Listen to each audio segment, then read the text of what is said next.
Hello, everyone, and welcome to the Bob Randall and Company live preview show for Monday. This is a fabulous day, and I want to introduce the gentleman with four names. That's right, I said four names: Randall, Santa, Checker, Lee. But wait, there's more.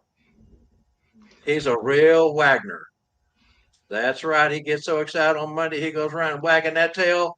Randall Wagner, my partner. Hello, Randy. Hey, Bob, how are you? Yeah, I try to get all those names in, Yeah, gotta Yes, fit it sir. in there on, Facebook somehow. Good to see you, Bob. Good to see Pertinent to your everybody. portrayal. Welcome to Monday. Back Yeah. again. What a beautiful day. Thanks again for Phineas, Mike, for filling in for me last Monday.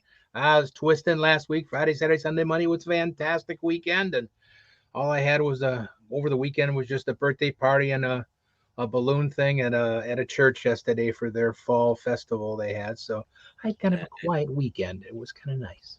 and folks, he says that like he didn't do anything.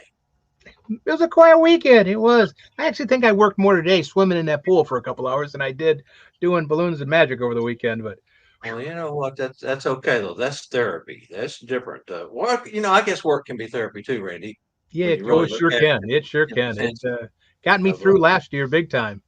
being able to do what you love doing is therapy if you enjoy doing it and it's not a burden on you, which obviously it's not, or you wouldn't do it. But therapy is a good thing. And you know what? We're just glad you're healthy, that you're here. You're sound fine, and we love you, brother.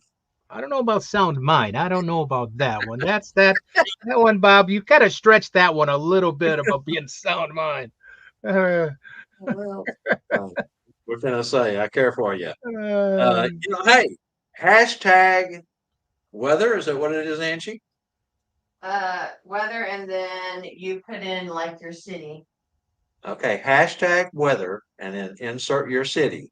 Let me do. That's only for YouTube. That's only for YouTube. That's for those of you on YouTube. David, my mind's on YouTube. I noticed. Anyway, Angie's been playing around with this little added bonus thing that YouTube subscribers can use, and hashtag weather. That's spelled wrong, Angie. Yeah, I'm going back to it. Okay,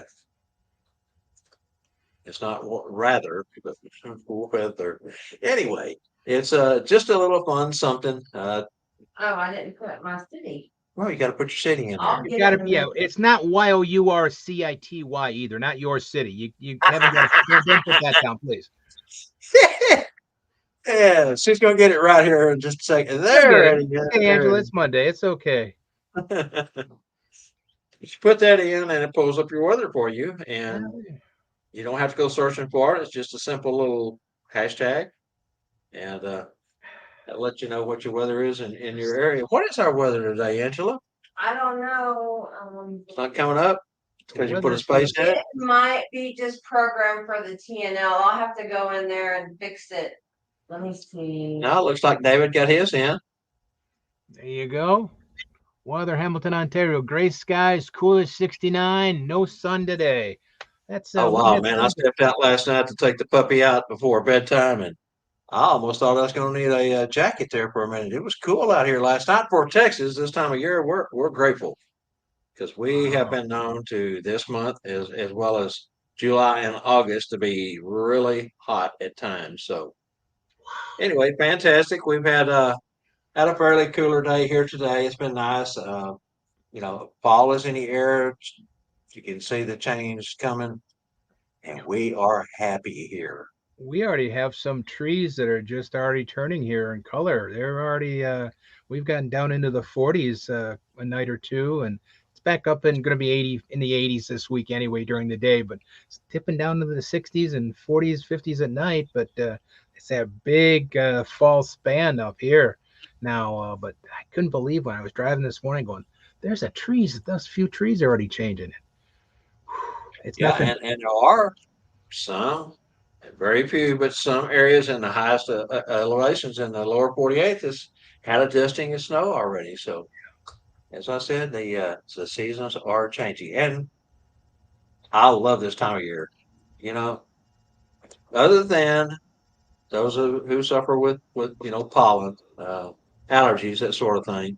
You can't beat it. Absolutely gorgeous time of year when the trees change, the air gets Oh, cooler and brisk in the morning. So it has even a Yeah. different smell to the air in the fall. It really does. And those cool nights for sleeping, you get a little curled up with that blanket, and the warm. Then daytime is nice and sunny and warm. It's a great time of year. It really is.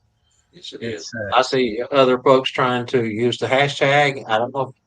Set it up for Bob Randall and Okay, she says she doesn't think she has it set up for today's show. She only had it set up for a Tuesday night, but she will do that, and it'll be something in the future that we can play with. And there's a whole list of hashtags she's put together. Once she gets it set up for the Monday Bob and Randall show, then we'll share that list, and you can go in and play around. Get bored, gives you something to do. I remember when that thing was just a pound sign and not a hashtag sign. You remember it was just a pound Yeah, sign, wasn't it? yeah. Wasn't it just a pound sign years ago? Pound sign, or in some cases used as a number, a symbol for a number, like number one, number two, number Yeah. three, that sort of thing in outlines. But yeah, hey, Now the it's hashtag has come a long way. now it's changed a whole new other meaning for does so much more now than it ever did before. Yep, yeah, for sure. Doug Wright says in Michigan it's time of donuts and apple cider, and that is great smell along with the trees turning color. True. See, Doug is from up y'all's way, Michigan area. Yeah, we've Living got here in Dallas, so many. Texas, I know at times he misses Michigan when it's hotter than heck here, but I'm sure he likes the winters in Dallas. So we'll leave There's that up to him. But there's always that trade-off. That's the thing. But boy, yes, sir. those apples, the cider mills are so much fun to go to, and they smell so good. And those donuts, you can pop them just like candy. Oh, now I'm hungry. Oh man, oh man. Well, I guess that's a great segue for our next segment. Then Yeah, got to get something to eat. got to get that burger. Lick them Oh, we lips. ready, Angela? I'm ready. Let's do it.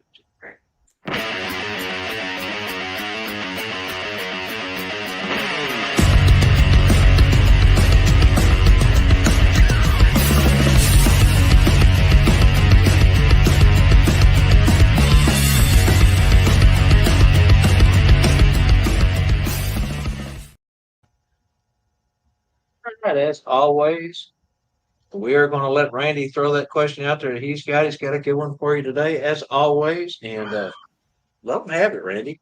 This one here, actually, it actually affects me all year long when I do my shows, even as my magic and clowning and everything else. It affects me all year long, but it really affects us as Santa, Mrs. Claus, and all that. And here it is. How do you handle it when you cannot tell if a child is a boy or a girl? And if you say hello by mistake and say you call a boy a girl, how do you fix that?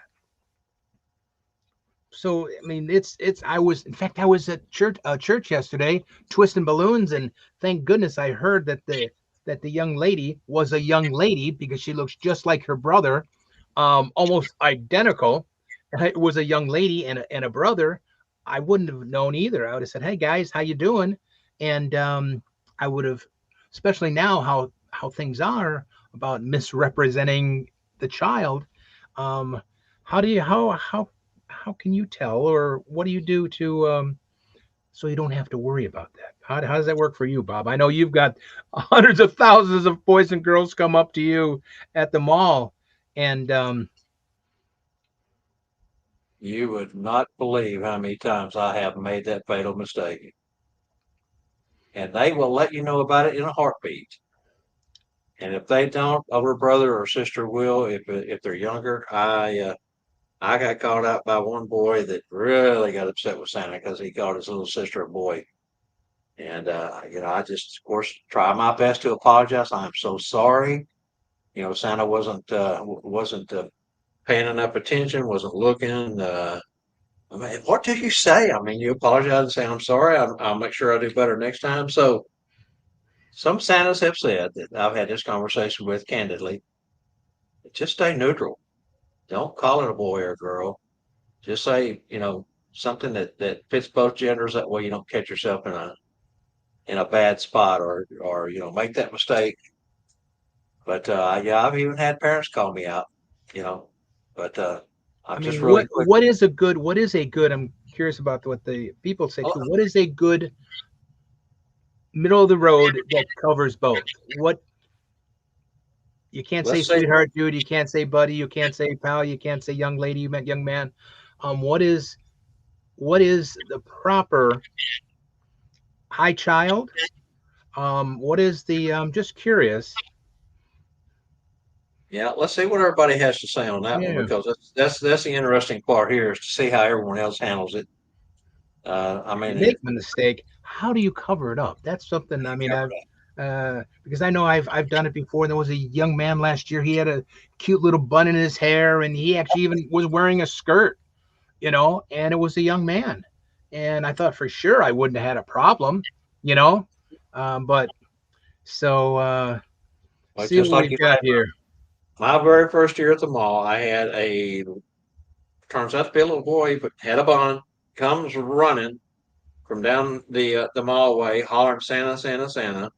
And I reach over, start interacting with the child, and another one walks up, and they look like twins. Actually, turns out they were cousins, but I swear they look just identical to each other. And the second one was a girl, the first one was a boy, and I made that mistake. And it turns out that little boy just loved Santa so much, and they got where they were coming to the mall regularly. I'm talking about every week, and he would come running. Of course, after the first time, I didn't make that mistake again, and I would call him out by name before he got to me, and I'd grab him and pick him up.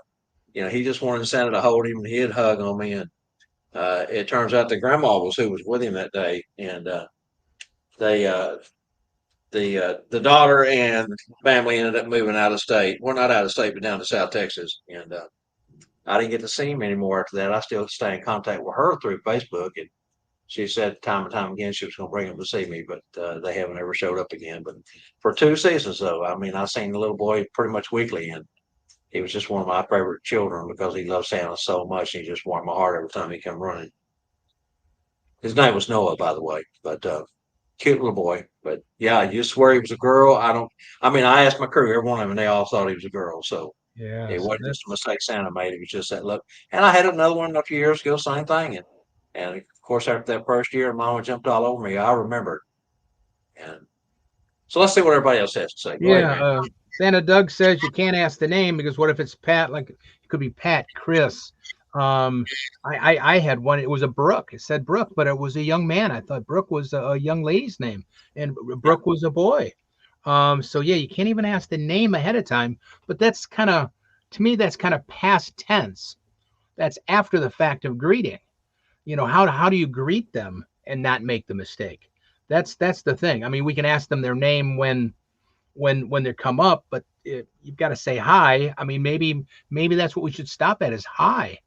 Good to see you today. Oh, Santa, so glad to see you. But curious.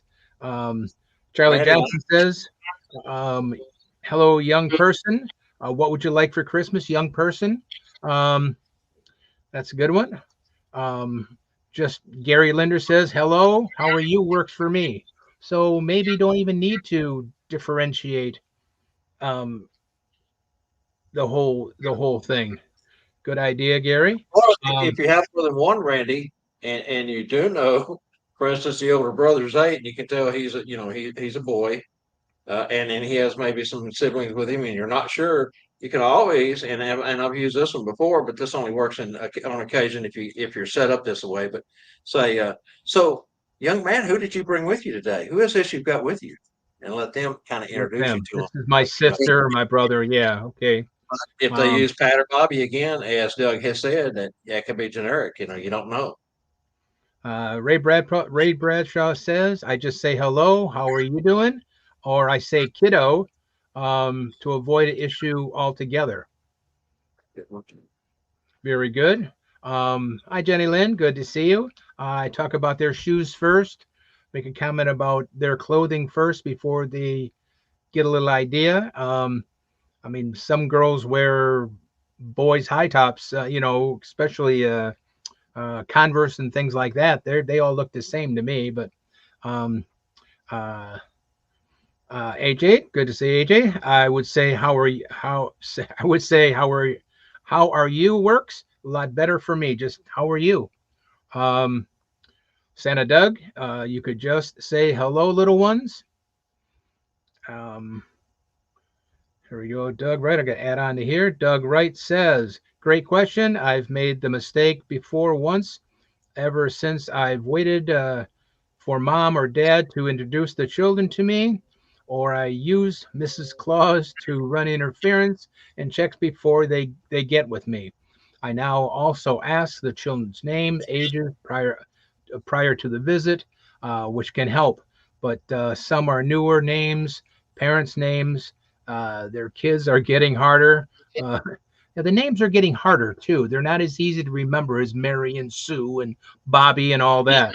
Um, I've made the mistakes assuming that the child is has a mom and a dad, and that's Another another point. one I was gonna bring up about. Oh, how's dad? Is that no? That's not dad. Oh, sorry, I didn't know. Um, I have several two mom families in our visits. You have to do your homework, uh, then home home visits for Santa. Definitely home visits for Santa. You can do your homework. Um, you should have all that information down on your sheet that you send out to any home visit. But if you're doing a corporate event and there's a breakfast with Santa, you get no prep time. You get no prep with these children. If you're doing a mall or a big box store, they're just coming up. So it really is great for a home visit because then you can know that this family, the Smith family's got two girls and one boy, um, and that's okay. But that's it. Any kind of corporate events or things, you gotta do it the other way. Charlie Johnson again says, I asked them, who are their adults? Who are these adults that brought you to see me? So, yeah, that's asking a question about mom or dad. Who are the adults with you guys? Because it You could still be, got you might even assume it's grandma, but it's not grandma, just mom's looking a little older, or vice versa. No, that's not my mom. That's my grandma. And sometimes it makes grandma happy if you call her young, yeah. but it's that we have to now it seems even more to be more assuming of what's there or like who said it here about two mom families. Doug did. There are two dad families, two moms families, single families. So it's something that you just can't assume anything anymore. Blended families that the mother and father may come with the new mother and father. What I'm saying is each couple is remarried and they come as a group. Yeah, That has happened before too. I yeah. like Jackie Dozier's answer. My favorite. Am I gotten there yet there? It was above Charlie's. Yeah, Charlie's hello little elf. Yeah. Hello little elf. That one I may have to steal from you, Yeah, gentlemen. that's a cool one. Hello, little elf. Wow.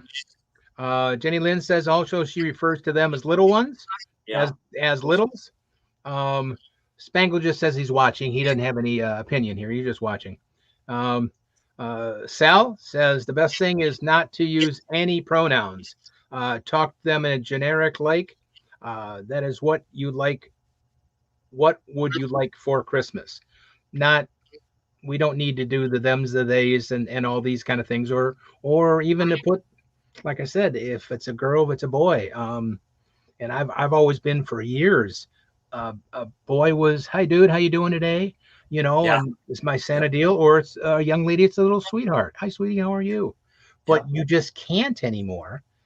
Even those things can be misconstrued as something that just doesn't work, and that's and then, but I popped this up again yesterday when I did a thing at a church I didn't know at a church function. I couldn't tell the difference. So I think it's very important that we don't get ourselves in hot water. So Well, in today's society, it's hard to be PC because everybody gets offended so easy. yeah, man, it's so easy. Ray Bradshaw says, for me, works. How are you folks? Jenny Lynn also says, reading the room. There are children, kids is kids is kids.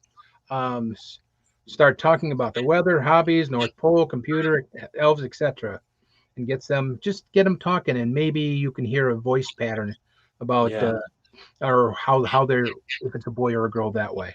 Um, Let them reveal what is important to them. great point. And being a boy or girl is probably not important when you're 5 years old. You're just out to have fun and see Santa and get toys. That's the most important part. It really isn't. Like Jenny Lance, that's not the most important thing. If I'm want to identify as a boy or a girl, I just want to have fun and be a kid for as long as you can. Um, uh, Deborah Deborah says that I can't say that word. A big box store that sells sporting goods wants you to say hello, friends. That's another great line. Hello, friends. Very easy and very non-descriptive, but it puts a personal thing as friends to connect the two. Kat says hello. Oh, Spangle says actually I'm just listening over the speaker. Okay, no problem in the band speaker. That's why you're not talking, Spangle. No problem. They're still Yeah. traveling. They're not quite home yet. Yep, we got another one here coming in. I think there. Whoops, there we go.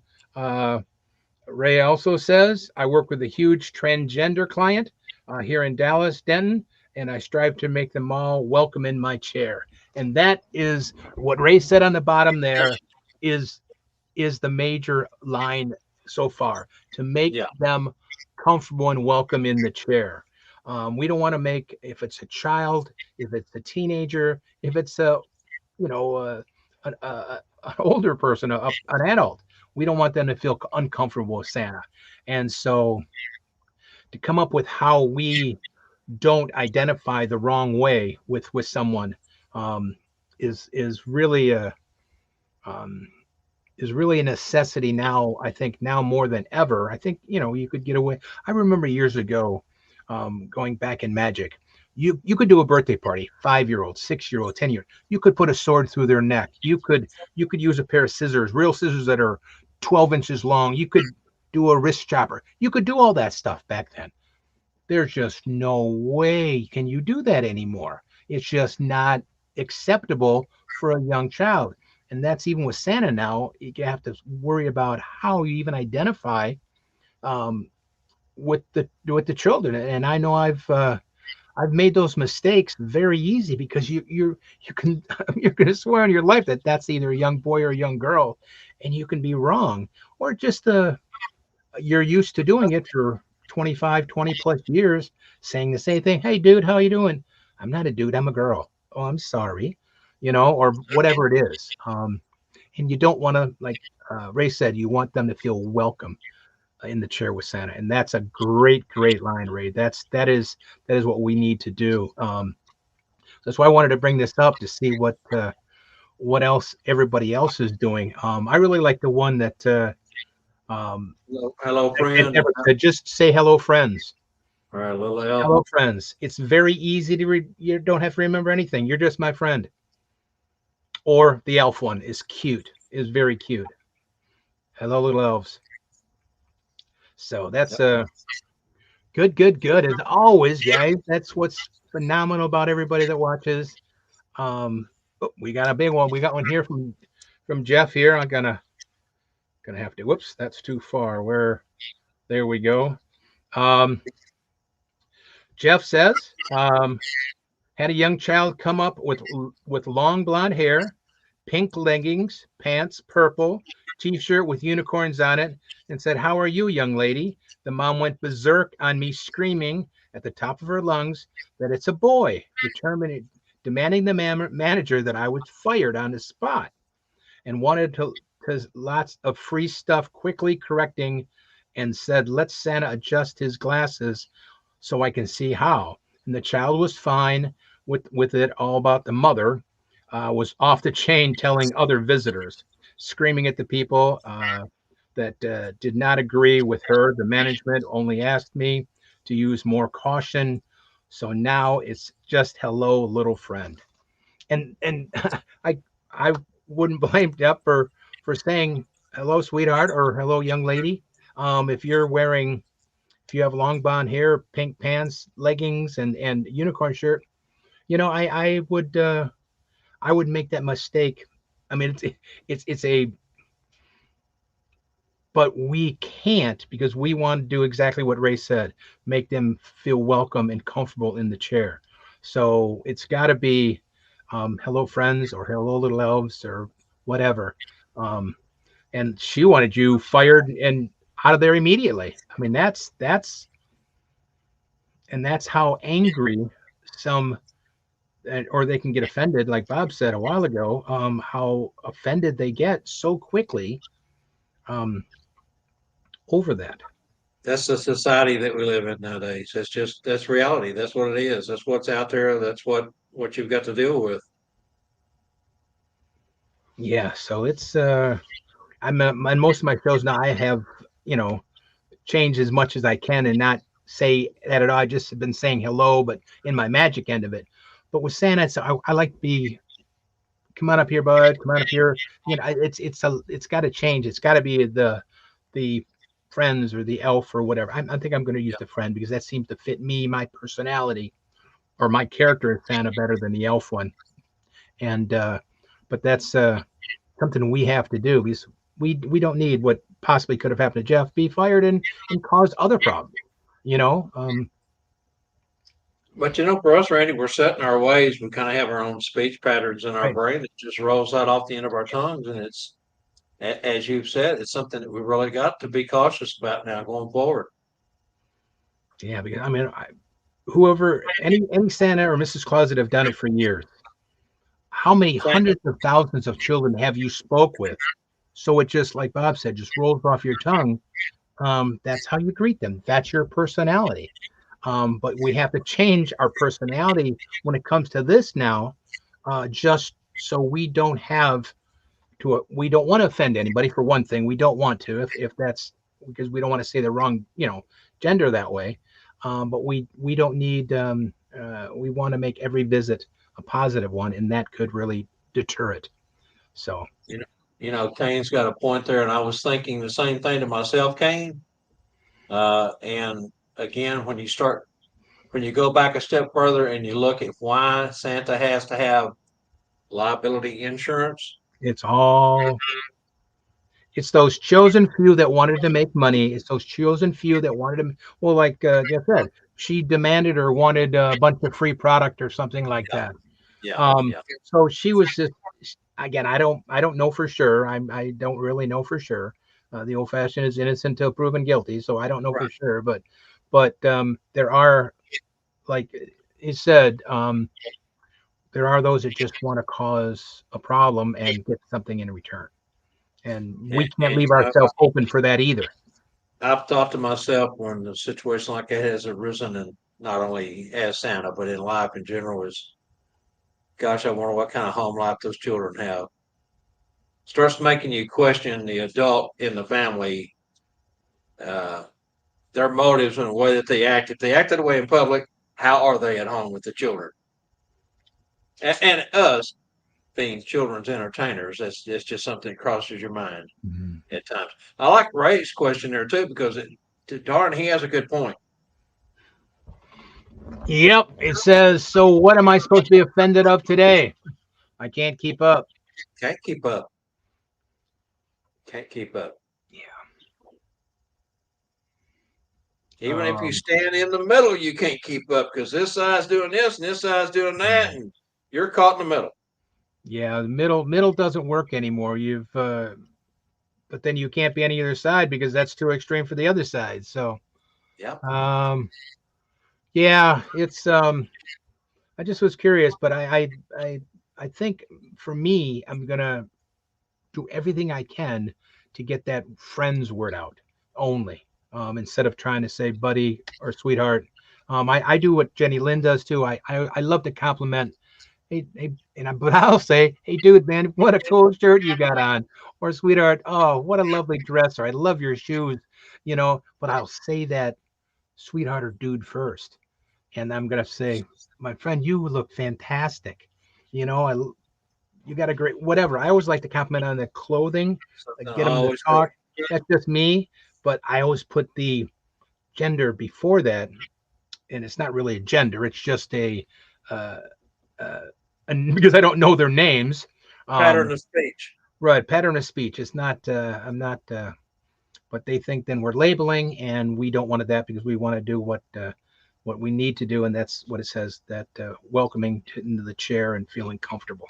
But you Um, know, I've even caught myself, Randy, and something I've always done as well is compliment. I always try to start off the conversation with a compliment. right. Compliment them on a shirt they're wearing, like you say, or the shoes they've got on, or maybe a ring, or just whatever pops out in your mind first. You really got to be careful with that nowadays too. I mean, Yeah, because if you say, "Oh, what a nice what a nice dress you have," are you hitting on my daughter at Yeah, and that's exactly, exactly. what could be a concern. I know a Santa years ago that was let go of his contract because he was looking, but I don't. I know the gentleman. I knew him for 30 years before even Santa, and he might have been looking, but he wasn't looking. He was never kind of guy to look dirty at somebody. But the parent or whoever it wasn't even a young lady. It was a teenage girl. And then they he was gone, and it just Yeah. happens. And that was probably 10 years ago now. Even that happened. So I think things have gotten even stickier now about stuff. Um, Well, so and how many times have I mentioned the fact that when you're sitting in a chair and a female brings you a small child, a toddler, a baby, and they've got a low cut top on, you better make darn sure you're not looking in that direction. You better make sure that as right, that approaches you, you look off to the side, or you look over yep, here, or you look up or something. You don't focus your attention, although you're trying to grab that baby or that child, and you're trying to see what you're doing. That can also be misconstrued. very misconstrued. A lady's wearing a shorter skirt and she's squatting down in front of you, and you look straight ahead to get the baby, and uh, yeah, it's something you have to be very careful with, um, very careful. And it's just So so easy to get yourself in trouble and not even be trying to. right, without even trying. Yeah, without even trying. Dana's got a good point. She says that's the reason for continuing education. And it really is, Dana. And, not only education, but just topic sharing. Exactly what we do here with these two first segments that we Right, have.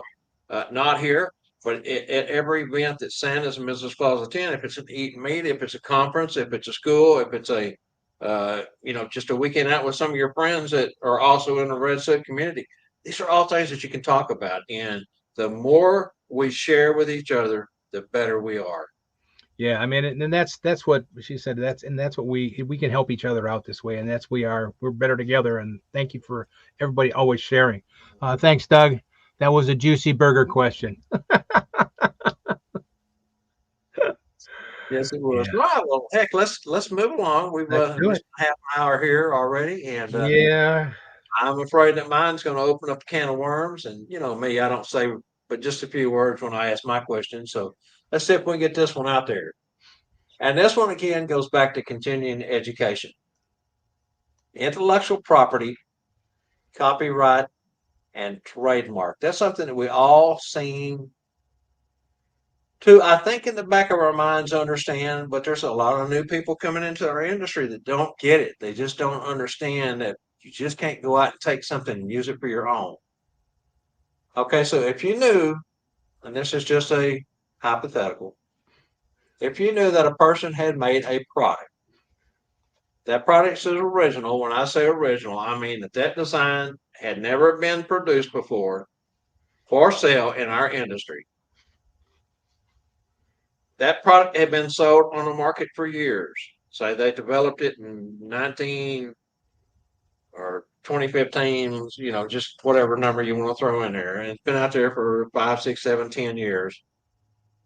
And due to health reasons, this person decides that they're going to cease making that product and they're going to shut down their company and sell existing inventory and anything that took to make that product. But they clearly stated face to face to you, they did not want the intellectual property rights, copyrights to that product to be reproduced. Now, if you think about that, the originator of a property, once they die, are protected for 70 years in the future. That's why you see Coca-Cola, Disney, some of the others, Rudolph, still protecting their intellectual property copyright. Would you say it's okay to steal that design and begin manufacturing said product and take a chance that the family would never pursue you for infringement in a court of law? Or would you say, would it be unethical and disrespectful? In other words, would that be a chance worth taking? Again, hypothetical, but it does make us all think about how careful we have to be, as Randy's first question showed us, about what we do as professional entertainers, clauses, and children's entertainer in general. I mean, Randy doesn't only entertain children; he entertains adults and children. So, Yeah, I mean, but we need to. It's not just. There's got to be ethics in the whole thing. There really does. Um, and a lot of people don't know out in the real world out there. I will say, not in the red suit community, how much we train and connect and how big this community is. So they don't understand why we can. Oh, just do it. What's the big deal? But it's this is a multi-million-dollar business, the Santa business. Doesn't matter which way you look at it, between performing, suiting, educate. There, it's multi-million dollars every year spent on this industry um, from us, and so we can't afford to do that. I was, I thank goodness the other day I showed you this trick the other day about thing, and I made a mistake by Rudolph's name. I spelled Rudolph wrong. And Ken said the other day, well, you spelled Rudolph wrong. I said, well, no, I did, but it's all for a reason. all You really can't say it's Rudolph, like you can't say it's Mickey Mouse. You can't use the image. That is the image, which is not good, but at least I spelled the name wrong. But that's really taking it a chance. I there's I mean there's other things I could do. A snowman's very generic. I didn't have to use Rudolph, but it really I so many things we shouldn't take a chance on. It's just and it's not ethical. There's that thing called karma that I always look at that it can come back and get you. So I say no. yeah, I mean, I made that as a thing, but yeah, so exactly. And Ray Bradshaw has a good point. The Grinch is another one that you got to be careful with. And there's reasons for that, but you know, for me, out of respect, if someone says my father started this company and he turned it over to me, and I've got other things that is more important to me than to continue to produce this product, but I don't want to get rid of the IP because my father told me no. When someone says no, no means no, does it not? I yes, mean, that's one thing in the PC culture that we know. No yep, means no. no.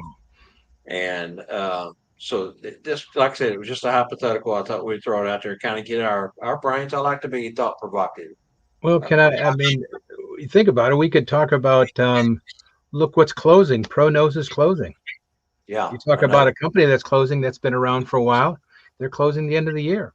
What if Yeah. somebody wants to, do that? Um, Someone mentioned that Jeff McMullen take it over, and Jeff said he couldn't. He just couldn't do it. That Leon meant too much to him for the thought that he might fail with Leon's company. Of course, now that's all going to be up to the family and to the wife, yeah. Leon's wife, Linda. But that that's still a sad day in our community to know that that's going by the wayside. Let's pick But up some of these yep, some of those. comments over here. It looks like Sean still had one for the first question there, Randy. You want to catch it? Yeah, I gotta go back here. Where did Steel Lux? Whoops, I gotta go back a little further. What's an There we go. Here we go. I found it. I say to all the children, I'm happy you are here today. I try to help out. I try to help with the problem that might be. It just, how are you children today? Use the word children instead of, yeah. That's what Sean. That's from Sean White. Yeah. All right. Nick Okay, so back to the second question. Nick Casey, I believe this is towards that one. Said should be in the purchase contract. That's correct. If someone's buying the existing inventory and they are buying the tooling, but yet the family doesn't want to let go of the intellectual property or the copyright or whatever legal uh, entity that they're bound to that they don't want to get rid of, that should be stated in that sales contract that this is what's included in this price, but this is not. Uh, AJ said he would say it's unethical and disrespectful. Unethical, and Gordon Bailey set Bob course. Out of all 4 books that he has that we use in that school, the red book, the business book, ethics is my number one topic in there that I think is the most important in our community. And for those who's been to a Set Bob's class, as Ray Bradshaw has and Doug Wright has, you know that I say that every time that this is a topic. I start my day off with the first day is a couple of topics in here we're going to talk about. Ethics is to me the most important because it's so easy to let your guard down and do something again, not even be trying to get in trouble, but get in trouble. And so ethics is something that should be on the front foremost of your mind as you start a business. Santa is a business, and think about what is right, what is wrong, and try to stay on the right side of the law. Because, as I have mentioned, I don't want to get a rogue attorney coming after me for something that I nonchalantly didn't understand or didn't think through. Do your homework. All I'm saying is do your homework if you venture off into anything like that. Senator Jeff B says absolutely not, and could lead to more trouble than you would ever make on a product. Exactly, and products cost a lot of money to start, even if you pick up someone else's product that they've already started. For instance, for me, Santa Bob, Robert King had started the badge and wallet, the red badge and wallet, and had produced 100 of them. And they had sold 49 or 51. I don't remember the exact number. Just before him and Shirley went on a anniversary trip overseas, Bob liked to sing karaoke. The very first day at their destination, he was singing karaoke, fell over, and died with a heart attack right there. And so there was, a few weeks went by, and there was some people on some of the Facebook groups at the time asking about the badge and wallet and what was going to happen with that project. And me being friends with Bob and Shirley, I wrote Shirley and asked her, and she didn't answer me. Of course, this was before Christmas. Everybody was wanting to get one before Christmas. So anyway, January, she wrote me, so I'm sorry I didn't answer you, but I was still in the grieving process, and I do want to sell the remaining badges and wallets that Bob had built. And so, I mean, those sold in like 2 days. They were gone. And so I went to her and asked her, what she was going to do. And she said she would close out everything that Bob had started, including the badge and wallet. So I offered to take up that project and continue it going in honor of Bob. And she signed over the rights to me and made it public with a public statement that I was taking over that project for now and it was mine. And I continue that. Me and Spank will still have a lot of those. I think I've got one in here for me. Badges and wallets left. We had a second run of those made, and we still got plenty of them. Anyway, pretty cool little project, but that's the proper way to do it. Okay, back to the comments. I know I got off on a sidetrack there, didn't I? No, it's all Doug a part of it. Doug Rice says, "Oh gosh, no! 30-year marketing executive, you can be sued, and your insurance will not cover for you for that. Copyrighted and trademark things are nothing to fool around with." That's correct because again, if something comes up, you've got to pay an attorney to represent you, and that's going to cost you a ton of money, has been mentioned.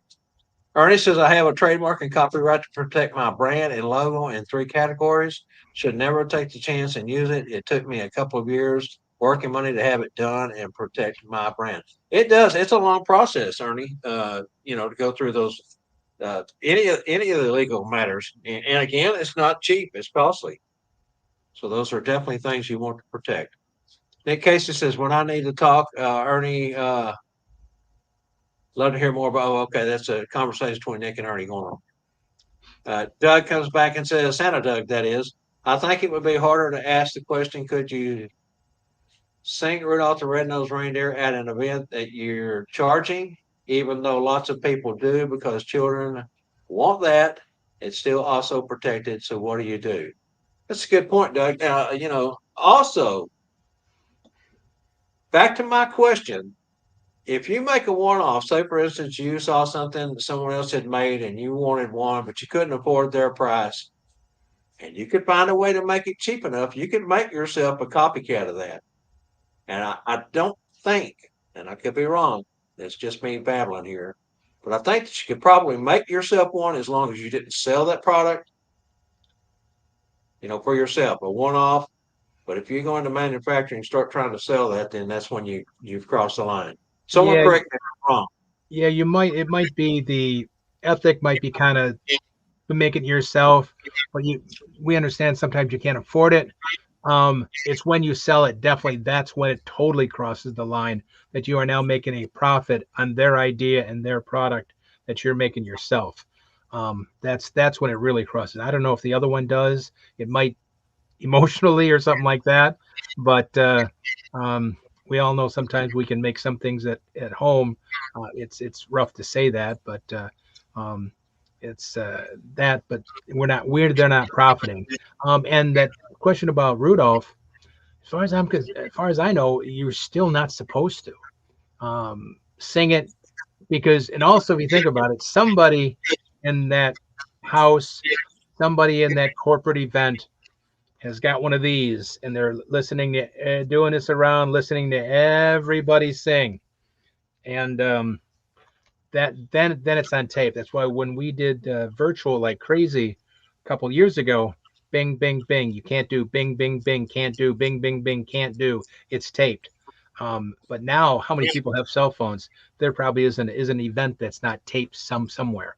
It's sad, like I said, because Rudolph is such a great song to sing. Everybody knows it. Yeah. Um, Yeah. so it's to your discretion, but it's being videotaped by somebody. I mean, I've never heard of anyone getting in trouble for just singing it, Yeah. but hey, again, there's always that chance, I guess, in today's world that we live in. Jeff B says even common courtesy on something as simple as name needs to be accounted for. When I first started, there was another Santa Jeff in the area, and we had a nice conversation. And I started using Santa Jeff B. Well, that was nice, Jeff, and that's a good way to sidestep that. And there's lots of Santa Bobs out there, lots of. A lot of the guys' names were Robert, but they go by Santa Bob. My full name is Bobby. So, but Santa Bob, because Bob is what I've gone by as an adult. My dad went by that. My son goes by it. We're all three Bobs. Uh, that's why I use Santa Nick C. There's another Nick. Same way, Nick Casey. Absolutely correct. All right, Randy, we spent lots of time on those two Fantastic as topics. always. Always good, always fun. All right, Thank you, let's go folks. ahead and let's get into our SantaCloset.org trivia for the day. Sounds good to me. Hey everyone, Angela Mack here for Bob, Randyl, and Company Live, the show about nothing. Season 3 of Bob Randyl and Company Live is brought to you by santascloset.org, where you can find all your accessories for the discriminating Santa, Mrs. Claus, and the elves. Visit Santa Wade's website at santascloset.org today, where they are known for delivering unique, value-packed Santa and Mrs. Claus accessories since opening in 2004. The goal has always been to provide both a superior customer experience at a tremendous value. Their products are fairly priced, and Santa Wade strives to bring many different products to the Claus community. Visit the website and make your next season a truly special one. This is Angela Mack reminding you all to catch our show every Monday at 3 p.m. Central. Thanks for watching. Now let's get back to Bob, Randyl, and Company Live and today's Monday Santa's Closet Trivia.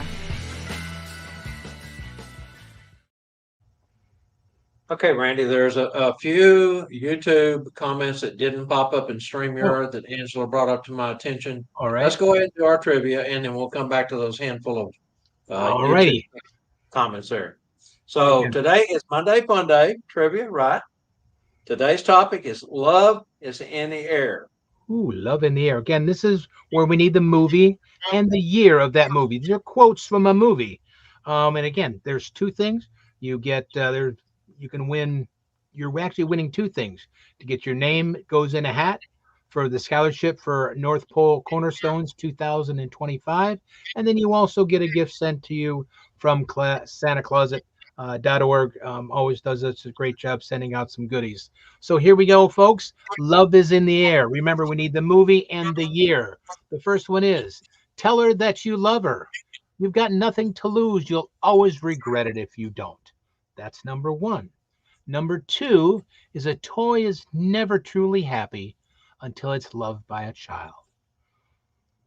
Again, the first one, tell her that you love her.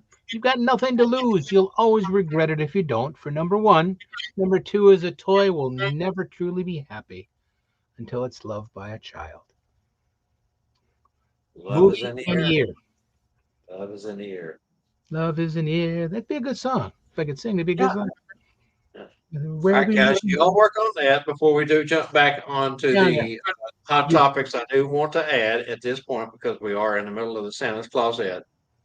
Santa's Closet will be at the Baymont Inn, 2200 West Wackerly Drive, Midland, Michigan, during the Charles W. Howard School. They will be open from noon on Wednesday, October 9th, and closing between 10 and 11. Other items, if you think you should add or not, that is a message to me because we want to also let everyone know that Sam with Sam and Company LLC will also be at the Baymont, and you're welcome to include going to see him also. The Santa's Closet and Sam has been over there at the Baymont for years and years. Many of you who have been to C.W. Howard know that they don't do vendors. So vendors are attracted because of the sheer number of attendees at Charles W. Howard. So they've always kind of set up in a hotel really near where the activities are taking place for the C.W. Howard. So just to let everyone remind everyone that Santa's Closet will be at 2200 West Wackerly Drive, Midland, Michigan. That is the Baymont Inn there, and Sam and Company will be over with them.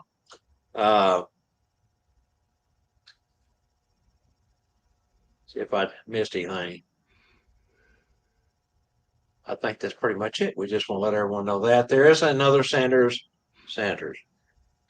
Ooh, I love Santa's hot fudge. Santa Vendor Expo going on up there at the same time, and some folks are participating in the new project that's being put together, and others are staying put where they were at. And Wade and Scarlett just wanted us to know that they were staying where they have been in recent years since taking over Santa's Closet from Tom, and that was where Tom always was. So anyway, thank you for that. Now then, let's get back to these questions on YouTube that we had from the first segment, Randy. Some of them did pop up in our StreamYard feed, but some of them did not. And we don't want to miss these folks because we have lots of folks watching from YouTube nowadays, which we appreciate because it really helps us out a lot more than Facebook. We get nothing out of Facebook, where eventually we might get a little bit of something out of YouTube. See if I can find these real quick.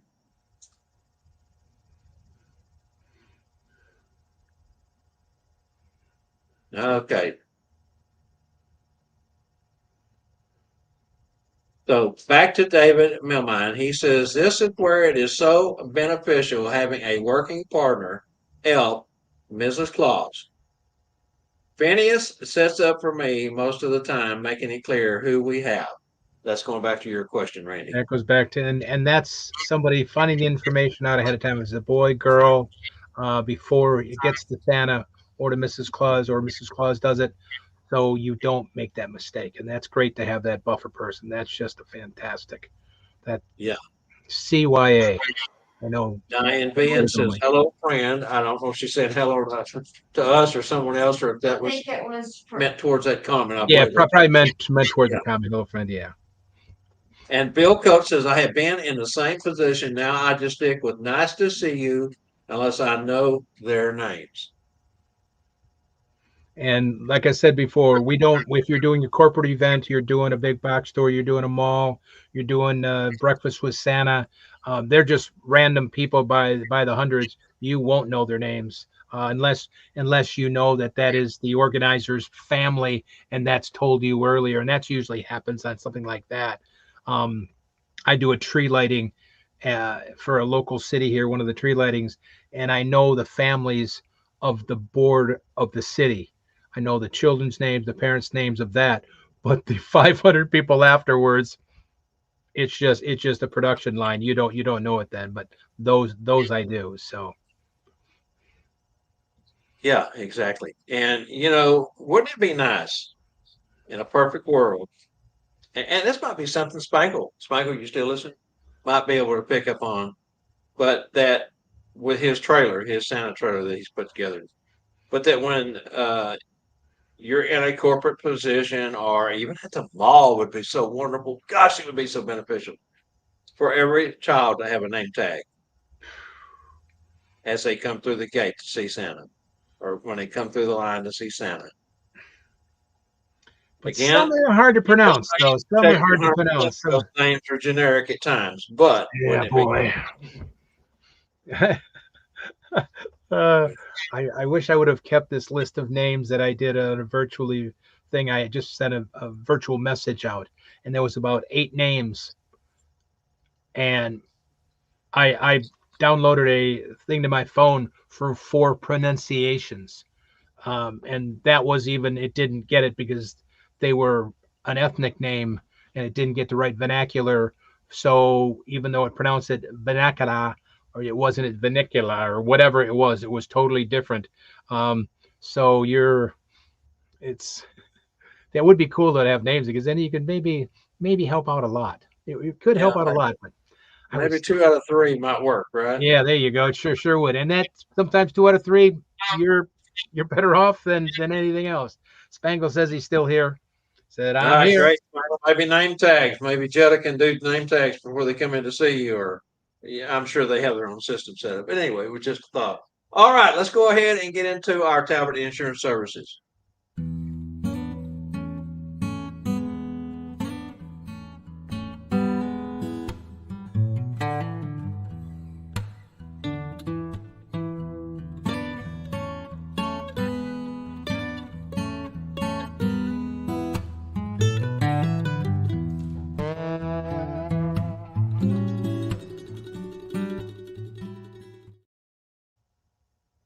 Okie dokie. Let's go ahead and jump in here and let's go ahead and give our announcements for the week.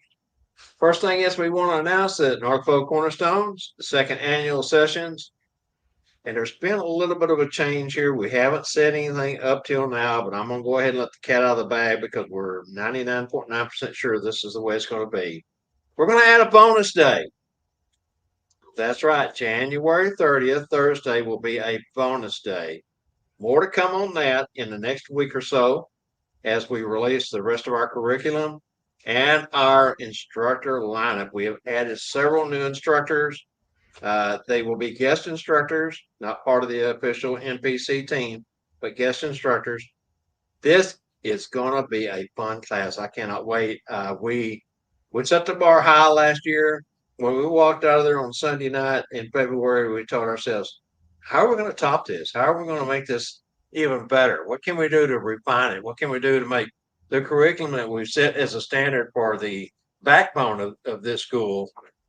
What can we do to improve on that? And how you add more cool topics that go right along with what you're talking about, things that are needed to be talked about and learned for the community, and that we are doing. So it's going to be really, really cool. So it'll be January 30th, bonus day, January 31st, 2nd, 1st and 2nd, February 1st and 2nd.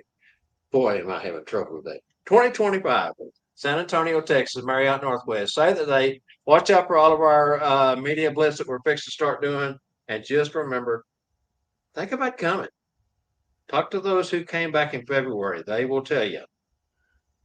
And then make up your mind on your own. Santa Ana Holiday University. Santa Ana's Holiday University.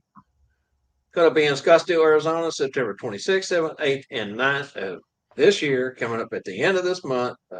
Deanna Golden, Tudor Broderick. Fantastic school. santanana.com. We'll check it out. All right, School of Santa's, Branson, Missouri. This year will be July 17th, 18th, 19th, and 20th there in beautiful Branson, Missouri. What more needs to be said about that other than Lee Andrews as the keynote speaker, along with a whole host of other guest instructors there also. Okay, Randy, let's get into this next segment. You ready? Yeah, of course. The good segment is Tuesday Night Live. I hope you guys had a good time last week on the 150th episode. So now it's going on from 150. That's crazy. And tonight, what a way to kick that off. After the 150th is Phil Wentz from Santa Village. Just a computer history book of the history of Santa and the things he's done, and it'll be a very, very interesting and educational Tuesday Night Live tomorrow night, September 10th, with Phil Wentz. Again, he doesn't do a whole lot of do a whole lot of interviews and things like that. He's a busy man, and but he's just a wealth of history and knowledge. That's going to be very, very cool to hear. Very cool to hear about. So that's 151. Yes, that's 151. On the 17th, a week later, is Jenny Watts. She is actually a web designer and marketing. I always call those people the gurus because I'm not that good at marketing. I can make promo things, but I'm not good at marketing. That is fantastic. She'll talk. Jenny will talk about website design. She'll talk about how to market yourself. And see, even though we're Santa, we still need to market ourselves unless you just work for a big box store. It's all you want to do. That's fine too. You don't need to. But if you want to pick up home visits, corporate events, tree lights, all the things that are out there, TV, commercials, she can help you on marketing yourself for that. That'll be the 17th of September. The 24th of September is Larry and Sherry Davis performing in Santa Mrs. Claus. It's always great to get a duo up. Like I said a moment ago about Phineas and Santa, how they work together. Larry and Sherry will talk to us about how they work together and make their visits smoother and how they play off each other and all that. They're both alumni of North Pole Cornerstones, which Bob was just talking about, and of course School of Santa. So they've had a wealth of education and fellowship fun between everybody also. Then can you believe it's already October after that? October is Rachel Seipert, I believe is how she pronounces it. Seipert. Going to be a very, very unique thing. She's an author of a coffee table book about Santas. Bob and I were talking about this before about that Gordon wanted to make a coffee book about different Santas and about picture and all that. That's what she's doing. She's doing a table book. She's going to be the author about a book about Santas. And there was one came out a few years ago with the pictures and all that. Just a keepsake book, a fantastic book. I think this will be very interesting too to hear about and to see how, because we're going to want one on our table. You know we are. It's just something. It's our brothers and sisters in red. We're going to want them there. So that's October 1st. Rachel's going to be doing that. She was at the event this last weekend, and she went around and did interviews with some of the Santa's Mrs. Clauses for this book. So if you were there this weekend at the gathering up there where Spangle's been, then you may have gotten an interview with her. Wow. Then, of course, is October 8th. We've got Trish from Santa Family Reunion, that's October 8th. It's going to be a recap and a talk about that, about Santa Family Reunion of Gathering and all that. It'll be a fun, interesting show. There's so much going on at those things. I wish I could come to more. Believe me, that's going to happen soon. Thank goodness this is going to be over and I can start traveling. But we'll talk about that later. Then on October 15th, Cherry Hill. You can't forget Cherry Hill. About what's going on, the last minute things that they're going to be needing. Becky and all are going to be needing for the holiday season. They've got hundreds and hundreds of opportunities for Santas. And of course, Mrs. Claus is out there across the U.S. So they'll be here on October 15th. Then the 22nd is the 4th annual roundtable. Get together with a bunch of people from Red Suit holiday performers. Going to talk about those last minute things like we just did at the beginning here about the names. We're going to go through all that stuff again. Kind of give you that last shot in the arm before the holiday season to get you all energized, because that's the 22nd of October. Then the 29th is the Halloween special coming up. It's always a hoot. It's always a good time. Always a good time at the Halloween special. Just so many cool costumes, and it's just fun to wrap up a year with a great some fantastic costumes out there, and just people having fun. And that's what we're all here for, is fun, to connect with our other brothers and sisters. Then, was it the 5th or the 6th? I don't have my paper in front of me. The 5th or the 6th of November? It's probably the 5th or the 6th, whenever the Tuesday night. Hold on. I think the 5th. Let me look. I've got it Yep. right here. The 5th of November. It's crazy to say it'll be the last TNL of the season. It'll be the last one of the season. Take a sabbatical because of November, December, and we take a little time off in January to recoup, to redo some things, to start up again in November. Of course, they got North Pole Cornerstones coming up, so they're very, very busy doing that. But that'll be the November 5th, and we're all going to make people happy in our chair at that time, and that's what we'll be doing. We'll be too busy. We would love to have you join us, but we're going to be too busy. We're going to be too busy. Yeah, for sure. And just to let everyone, or remind everyone, actually, because we've already mentioned it, but we'll mention it again. Only 9 more shows left in 2024 for us here on Monday, Bob Randall and Company. 9 more shows left for Tuesday Night Live. And September 11th, coming up this week, is the last show of the season for the Kringle Brothers. So you don't want to miss that last show. Kringle Brothers is coming Wednesday. Also, back to the Halloween show. Guys, if you are interested in being a contestant on our Halloween show, our 4th annual, reach out and let us know that you want to sign up. It's free. Randy, get it out. You ready? And pow! It's free, so you don't have to pay anything. Not just just develop the Halloween show. Every one of these shows are free, guys. Yes, that's true. That's correct. But just develop a character. You can't go as Santa if you're a Santa. You can't go as Mrs. Claus if you're Mrs. Claus. Now, Randy brought up a great concept. If Santa wants to come as a Mrs. Claus or Mrs. Claus wants to come as a Santa, that's kind of almost crossing the line, because I think Santa Mel might win that one. Yeah, that's the problem. Yeah, that's a. So Yeah, I don't know about that. But yeah, anyway, that might not develop work. a Yeah, character. that's. But we do have several people already put their name in the hat and have already come up with characters, Ray Bradshaw being one of them. And Ray's got a heck of an outfit again this year. I mean, he's tough to beat now, let me tell you. And Ray, answer to your question on the Sat Bobs. Don't look like the Sat Bobs Fall Session is going to happen this year in North Texas.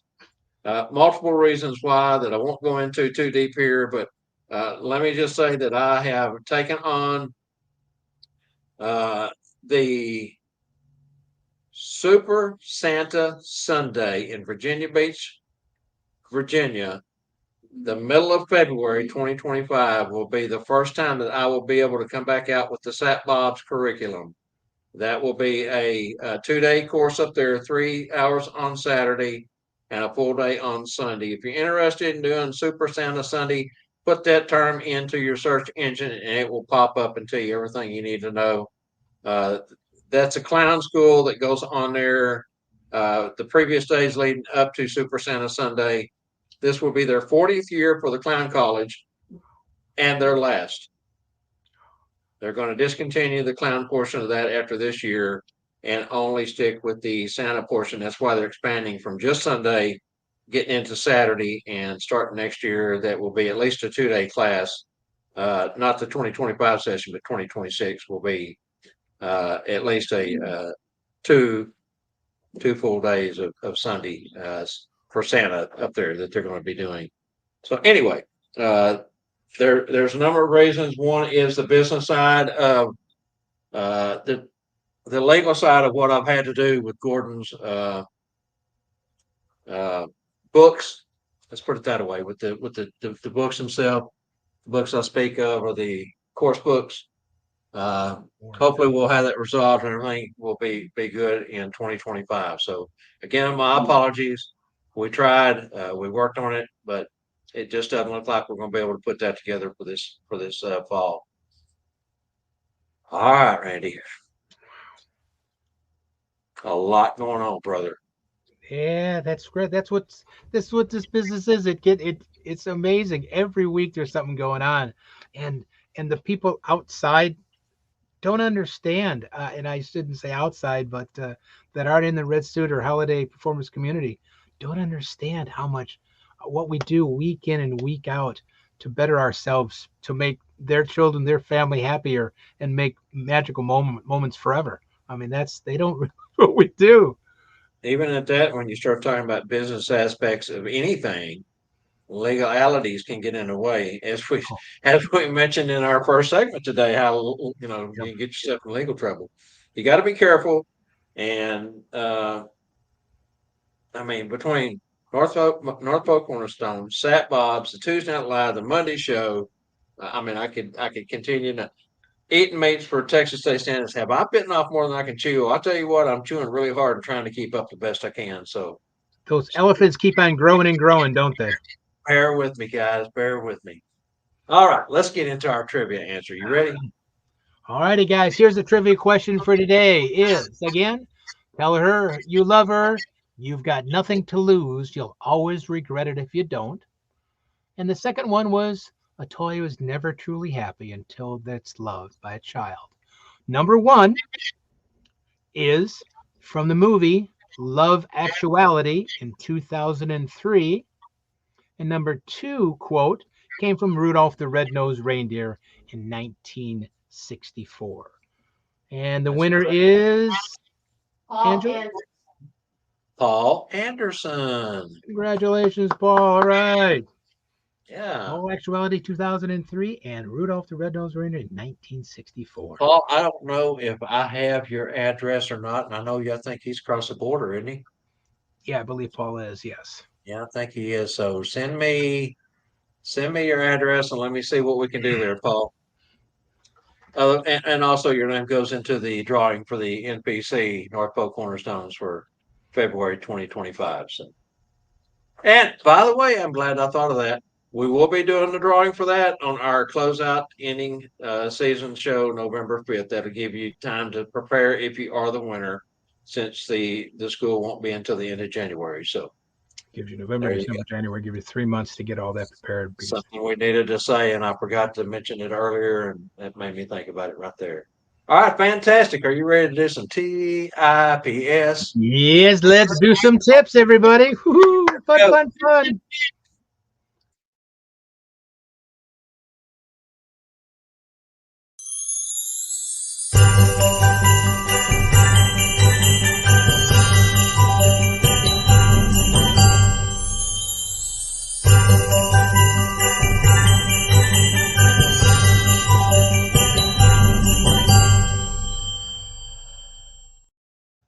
Hi, everybody, and thank you for joining me at Santa's Tips. I want to just thank you again for giving me this chance to do this all the time for everybody. This is something I think most of us remember as a child. This is, you remember what a Jacob's ladder is? When we were a child, of course, we would take it and flip it down, and it would go down. Well, this is a newer style one. It's just made out of cardboard. It's not like the olden days, the wooden one. But what's cool about it is it's got shiny like ornaments on it. So I bought a couple of these, and I just got it in the other day to get some ideas about how it could be done as a magic prop or as a story, because this is actually a little different. Of course, it's red, and then this one automatically then quickly changes colors, which is very unique. I think it's very unique. Instead of a Jacob's ladder just does it, this one actually will change colors. So I saw it, so I haven't come up with an idea yet to say to the children. Whoops. To start it out, let's say with all red. Whoops. I'll take this one. This one will be better. This one's actually silver. It's probably sees better on camera anyway in silver. Just something about a Christmas tree ornaments and all that, and that how easy you can change a color and have the children talk about colors and automatically just switch. I think the children nowadays don't even know what a Jacob's ladder is. So when I saw it advertised, I said, "There's got to be something I can do to interact with the families, the children, about them, because it's such an old concept." I kind of wonder, does anybody know why it was called Jacob's ladder? But this one is neater than just the thing folding. It changes colors, which there's got to be a good story about what we can do on it. I just wanted to bring it up because I just picked it up in the mail today. So I just maybe if you guys can send me some ideas and some thought ideas about that. It's just something to have with you, and besides, it's just, I think it'd be fun for children also. Something they're not used to playing with. In fact, I think I have a real Jacob's ladder up there out of wood. But this one could be used a little bit more because we can make a story more out of it because the color changed and maybe the ornaments colors or garland or something. But that's just a thought.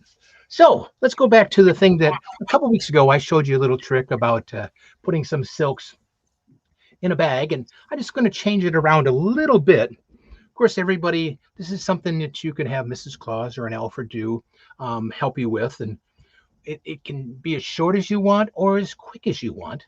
You can bring out 4 silks, 1, 2, 3, and 4, and you ask the children, of course, what does the yellow one stand for? Of course, the star on the Christmas tree, and the red, of course, of Santa's suit, and the white as the snow is a beard, or snow outside, whatever. Of course, then a Christmas tree. So that's what you can do a complete talk to children about that. But I showed you a bag last week or a couple weeks ago. That's called this is just like a big handkerchief is what we're going to put it in this time. Something a little different. You can use different props for the same, a little different effect. And you can have a child come up and help you. It doesn't matter. This is nothing you have to worry about. You just put them in there and you have the child hold it, and they can yell Merry Christmas or whatever you want to do, and you just shake it and the handkerchiefs are gone. Of course, where did they go? And you can take it. Of course, I love to do things out of poster board because it's inexpensive and it packs flat. So this is just folded pieces of paper, and you just tell the children what were the colors again, and the red, white, the green, the blue, and what is that thing you say every year? Merry Christmas. And of course, you reach down in here.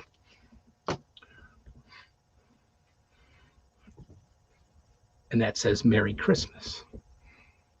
So it's, again, something you can do. Then take this as Merry Christmas.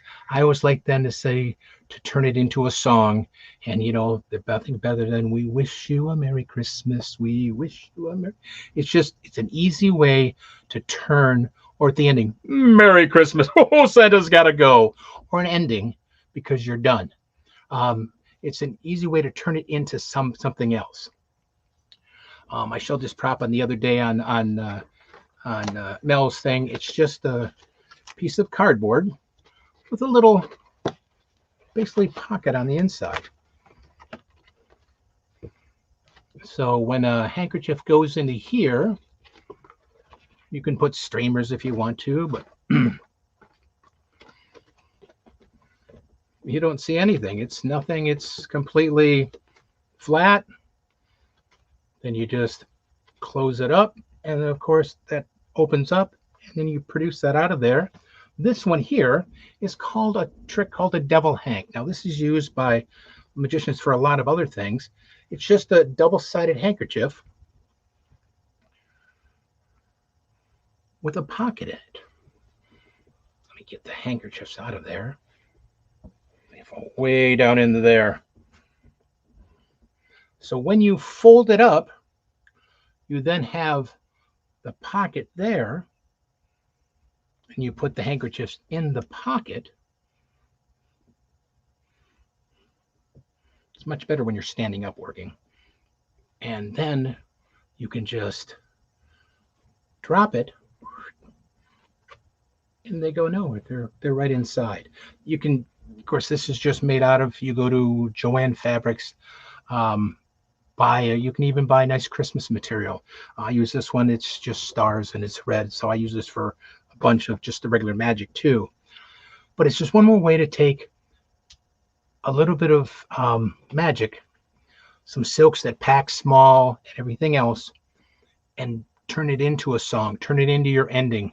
Because we always talk about how we want to end, where pictures are done. Well, let's do a quick trick. Merry Christmas. Oh, Santa's got to go. And it kind of puts that old stop on the ending on the show. Wish you a Merry Christmas. I produced the silk. It's time to go.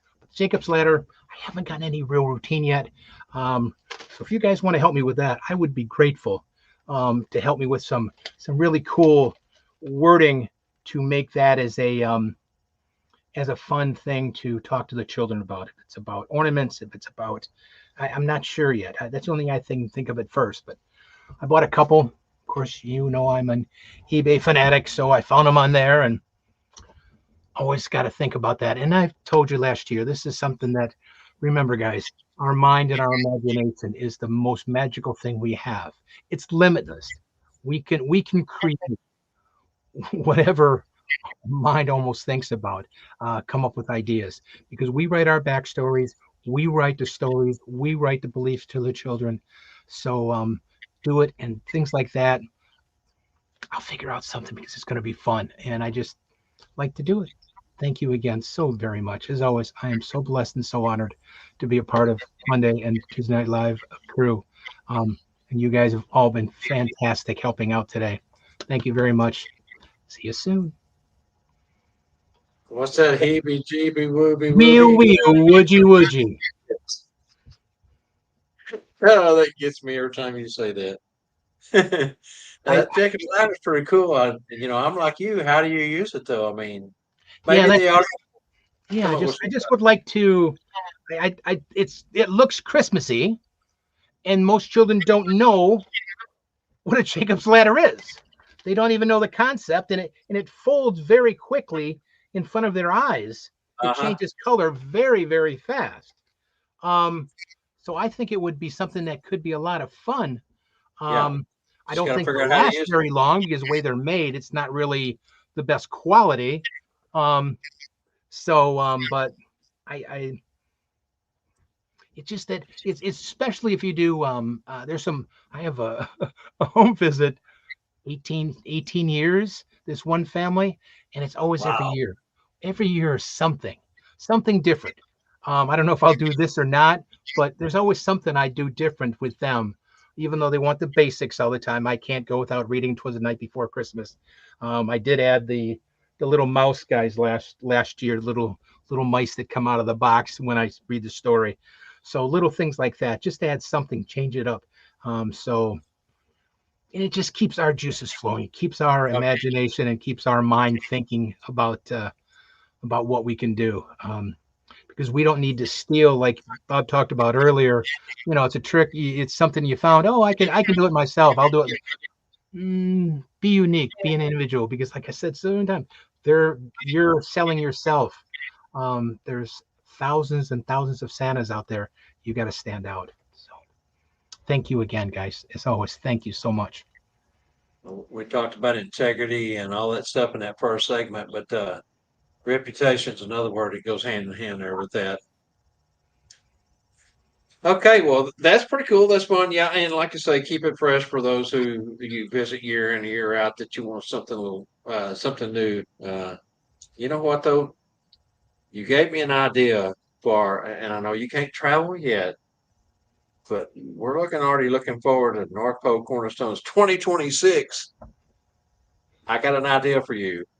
because I'm going to have you come to that for sure. Okay, let's move on. We'll talk about that behind the scenes. Let's go ahead and let's jump into our Santa's Vintage Toy Vault this week. Going back to the 60s. We did 50s, 60s, 70s. Last week was 50s. Now we're back up to the 60s. I got 4 this week that's I think everybody's going to enjoy. So let's have Angela roll the video.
That's what stands out to me on that particular one. Number one, the transistor radios. I have one. I don't know how many of you out there might have had one, but crystal earphones. Did you catch that? Crystal earphones. No, I missed. Wow. They're little earplug, or like earbuds, but they were crystal. Wow. Get a chance to go back and rewatch I'll have that to write that see the part. Yeah, check that's those out. That was the thing that stood out on there about me because I didn't realize that I don't remember having that. I remember having the either. radio, but I don't remember those little earbuds. Remember that antenna that always broke? Because you were 1960. screaming it back and forth, that antenna that always broke. But remember, the transistor radio was revolutionary in 1960 because before that it was tubes and different things. And for the first time, we had this little small pocket-sized radio that was a transistor. Cool if you had one. And of course, mainly all you had back then was AM radios and signals. But pretty cool. The GI Joe you had mentioned, GI Joe, $2.32 in 1964. Crazy. Again, worth hundreds of dollars today if you've got any of the originals in original packaging. They went through a lot of transitions through the years too to get back on track because they were done playing with action figures for years, and the only reason they came up with was because of Barbie. That's what got GI Joe going because the guy wasn't going to play with a Barbie doll, so he had to have an action figure. So.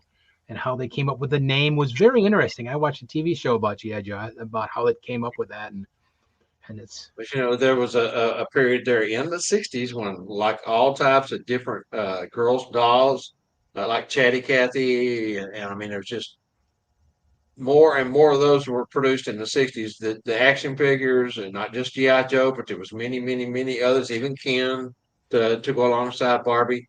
But that was a period in time when the market was flooded with these things because one person had an idea and everybody jumped on the bandwagon. But the story with the fringe on top was very unique. That's a lot of money in those days. $40 for that thing. You had to be somebody of money to have one of those. Now we lived in a house. It was a rent house. It was when I was when I started school, actually all the way up to the 3rd grade, we lived in this particular house out here, not far from where we live now, but it was a rent house before my mom and dad bought a house for the first time. But my father and grandfather poured a sidewalk, and our backyard was probably the football field and a half, maybe 2 football field lengths in size. This was a humongous, deep backyard, and they had poured a sidewalk. And for Christmas, me and my sister got that Surrey with the fringe on top. And that picture, I mean, it looks like me and my sister. I mean, it's crazy how much we resemble it. And of course, now I had the cowboy boots and the cowboy hat, and the whole 9 yards, just like you saw in the picture. But Wow. I had these little coveralls on. They were the engineer coveralls. They were that Yeah, gray and white striped little yeah. coveralls that I wore. But I can remember it just like it was yesterday how cool that thing was. And of course, I was sitting in the back pedal and steering. My little sister sit up front. She being 4 years younger than me, of course, in 1960, I was 7, so she was only 3. We had so much fun with that thing. Just riding up down that sidewalk. Of course, we'd have to get That's off. all you had to do then to entertain yourself. That's all you had to do. You We had didn't we had to have get to off do and this. turn it around to go, back down the sidewalk the other way. Get off, turn it around. It was exercise.